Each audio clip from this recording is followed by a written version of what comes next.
राधे श्याम राधे श्याम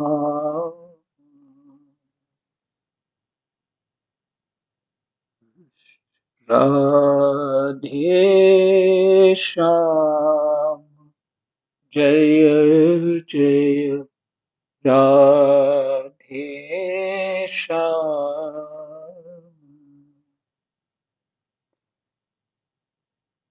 श्री गणेशाय नमः। श्री सीतारामाभ्यां नमः। श्री हनुमते नमः। श्री उमापते नमः। श्री गुरुवे नमः। सब संतन की जय जय। जय जय सीताराम राधे।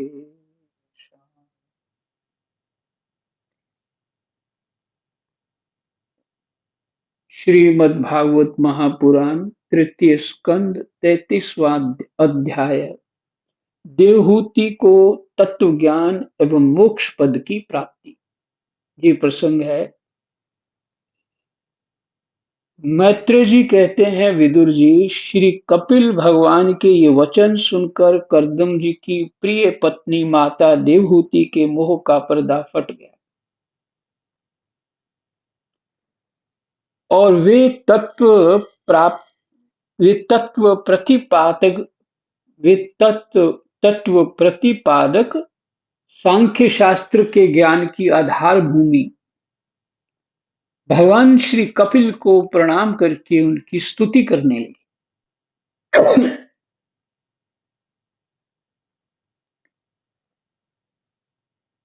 देवहूति जी ने कहा, कपिल जी, ब्रह्मा जी आपके ही नाभि कमल से प्रकट हुए थे। उन्होंने प्रलयकालीन जल में शयन करने वाले आपके पंचभूत, इंद्रिय, शब्दादि विषय और मनोमय विग्रह का, जो सत्वादि गुणों के प्रभाव से युक्त सत्य स्वरूप और कार्य एवं कारण दोनों का बीज है, ध्यान ही किया था। फिर से पढ़ लेते। देवहूति जी ने कहा, कपिल जी, भगवान को, ब्रह्मा जी आपके ही नाभि कमल से प्रकट हुए थे। उन्होंने प्रलयकालीन जल में शयन करने वाले आपके पंचभूत, इंद्रिय, शब्दादि विषय और मनोमय विग्रह का, जो सत्वादि गुणों के प्रभाव से युक्त, सत्वरुज रजतम के प्रभाव से युक्त सत्य स्वरूप और कार्य एवं कारण दोनों का बीज है, ध्यान ही किया था।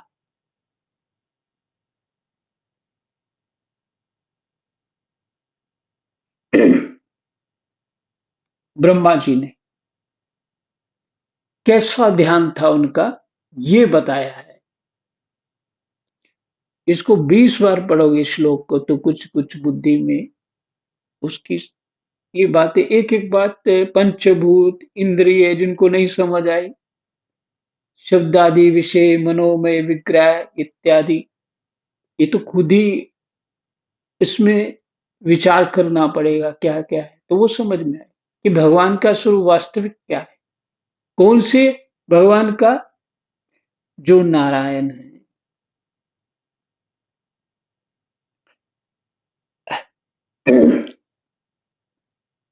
जो कार्य एवं कारण दोनों का बीज है, ध्यान ही किया था।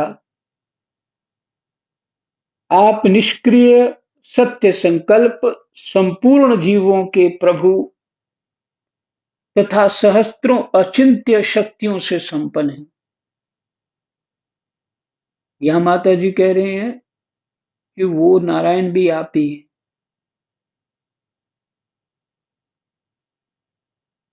आप निष्क्रिय सत्य संकल्प, संपूर्ण जीवों के प्रभु तथा सहस्त्रों अचिंत्य शक्तियों से संपन्न हैं। अपनी शक्ति को गुण प्रवाह रूप से ब्रह्मादि अनंत मूर्तियों से विभक्त करके उनके द्वारा आप स्वयं ही विश्व की रचना आदि करते हैं।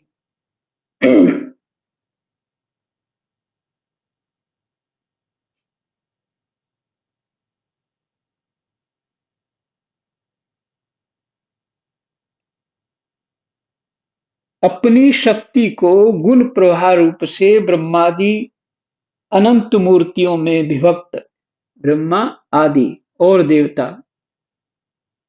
देवता, असुर, राक्षस सब ये मिलकर ही तो सारी सृष्टि बनती।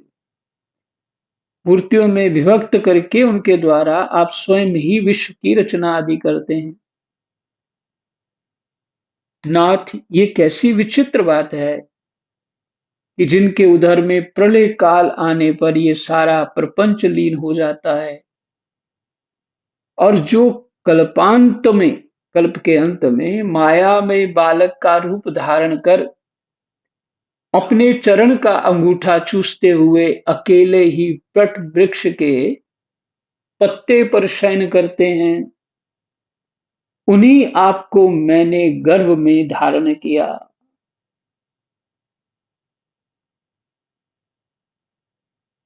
ये उपहासी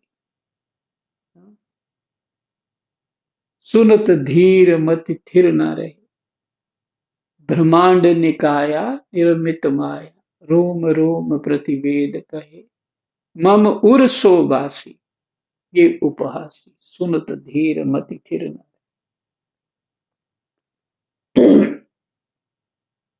हे विभो, आप पापियों का दमन और अपने आज्ञाकारी भक्तों का अभ्युदय एवं कल्याण करने के लिए स्वेच्छा से देह धारण किया करते हैं। अतः जिस प्रकार आपके वराह आदि अवतार हुए हैं, उसी प्रकार ये कपिला अवतार भी मुमुक्षुओं को ज्ञान मार्ग दिखाने के लिए हुआ है। मुमुक्षुओं को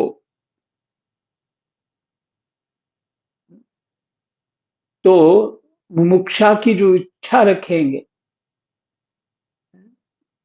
उन्हीं को, जैसे आपने बोला कि चाह होनी चाहिए तभी होगा। और ऐसा भी होता है, चाह उठती है, आदमी चाह उठती है कि हम उस परमात्म तत्व को प्राप्त करें। ये सब बाकी तो सब संसार जो है ये सारा जीवन उलझाए रखेगा, लेकिन आज करेंगे, कल करेंगे, परसों करेंगे, तरसों करें, करते करते माया जो है उसको दबा लेती है, वो कर ही नहीं पाता। हो सकता है शरीर खराब हो जाए, हो सकता है मानसिकता बदल जाए ग्रह के कारण, कुछ भी हो सकता है। कोई समस्या ही ऐसी हो जाए, यहां फंसना पड़े।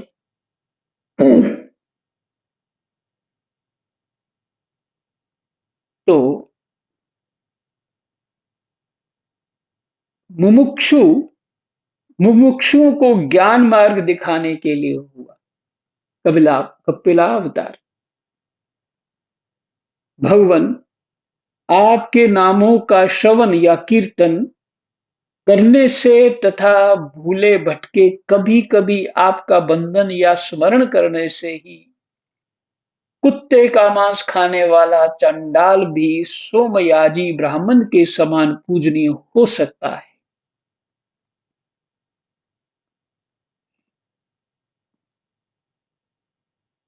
देखिए, हमने तो ऐसा देखा है ना, साधुओं के बीच सभी जाति के वो लोग होते हैं, सभी जाति के। वो इकट्ठे बैठ के खाते हैं, बनाते हैं, सब कुछ इकट्ठे करते हैं, सेवा पूजा में करते हैं, और मैं उनको महापुरुष ही मानूंगा।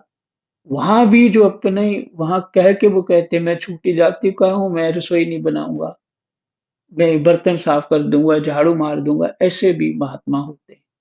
और ऐसे भी होते हैं कि मुझे गुरु मंत्र मिला है, मैं मेरी जाति वाति तो कुछ नहीं है, मैं तो ब्राह्मण के समान हूँ, तो कोई उनको भी कुछ नहीं कहता, ठीक है, हाँ है। और ये जो जातिवादी का ज्यादा खेल ना, ये समाज में ये नेता लोग हैं, वो वो करते हैं। और समाज में नेता लोग, बड़ा पुराना खेल है। तो लेकिन ऐसा भी नहीं है कि शास्त्र कह रहा है कि किस जाति को क्या कर्म करना चाहिए, है? वो वो इसी तरह से करे, क्योंकि कोई भी कर्म छोटा नहीं है, कोई भी कर्म बड़ा नहीं है, या कोई कर्म छोटा नहीं, बिल्कुल नहीं छोटा, कोई बड़ा नहीं। अपनी बेबुद्धि से किसी को कोई हीन समझे तो वो उसी को उस चीज का हानि होने वाली है। तो ये तो देखा है, महात्मा लोग सभी जाति के होते हैं और इकट्ठे रहते हैं, बड़े प्रसन्न रहते हैं, भजन करते हैं खूब अच्छी तरह से।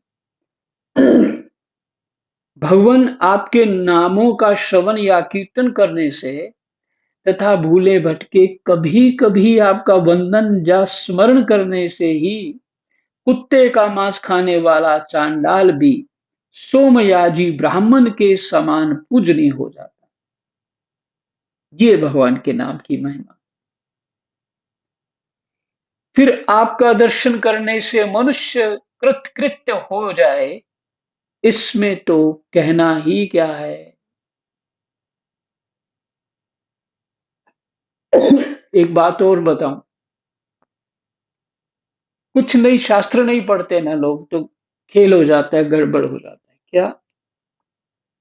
बाबा सुना रहे थे कि मान लो अब वृंदावन में रहते थे, वहीं कथा हो रही थी, राधा रमन जी के सामने खड़े या बिहारी जी के सामने खड़े, आपने देखा ये हमारा जो भंगी है मेरे साथ आके खड़ा हो गया, तो आप उसके छूने के डर से इधर उधर हटते हैं तो दोष लग जाएगा,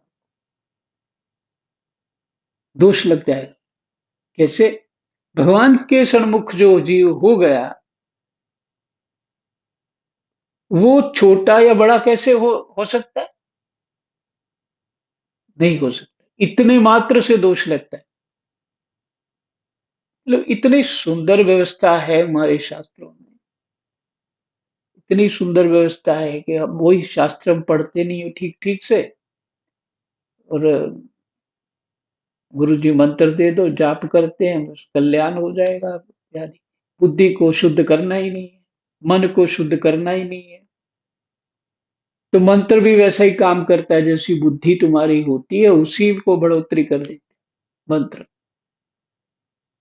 तो पहले शुद्धि होनी चाहिए, फिर मंत्र को करिए आप। तो ठीक है।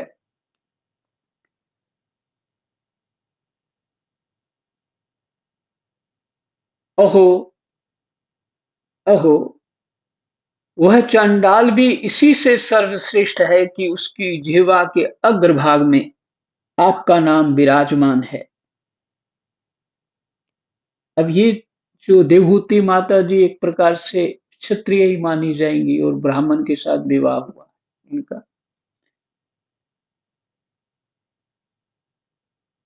और इतने उच्च उच्च कुल में होते हुए भी देखिए उनके शब्द देखिए। अहो, ये चांडाल भी इसी से सर्वश्रेष्ठ है कि उसकी जिह्वा के अग्रभाग में आपका नाम विराजमान है। जो श्रेष्ठ पुरुष आपका नाम उच्चारण करते हैं, उन्होंने तप, हवन, तीर्थ स्नान, सदाचार का पालन और वेदाध्ययन सब कुछ कर लिया।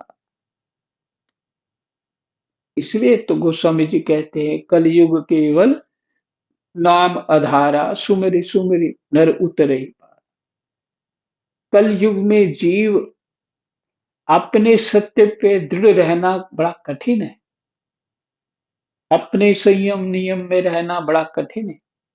नाम जप तो हर समय कर सकते हैं, इसलिए कहा केवल नाम आधारा, सुमिरि सुमिरि नर उतरे पार। कहते उन्होंने सारा तप कर लिया, हवन कर लिया, तीर्थ स्नान कर लिया, सदाचार का पालन कर लिया और वेदाध्ययन सब कुछ कर लिया। कपिल देव जी आप साक्षात पर ब्रह्म हैं, आप ही परम पुरुष हैं। वृत्तियों के प्रभाव को अंतर्मुख करके अंत अंतःकरण में आपका ही चिंतन किया जाता है। वृत्तियों के प्रवाह को अंतर्मुख करके अंतःकरण में आपका ही चिंतन किया जाता है।